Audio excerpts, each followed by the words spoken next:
হ্যাঁ দেই না দিই, টাকাটা গুনেন কয় টাকা নেয়? 1 2 3 4 5 হ্যাঁ কয়টা খামে পড়ছেন? দেই 12টা বুথ না? দেই দেন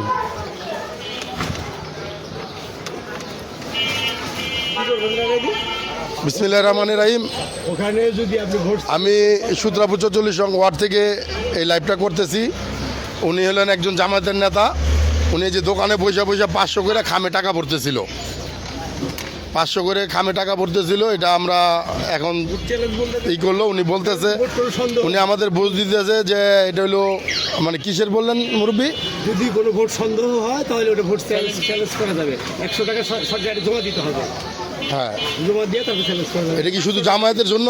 সবার জন্য, এটা সবার জন্য? সরকারি আইনে আছে। তাহলে 100 টাকা হলে আপনি 500 করে কেন পড়ছেন? এরপর যদি আরো জমা মানে চ্যালেঞ্জ করতে হয় সেজন্য সেই জন্য আর কি। সেজন্য পড়ছেন।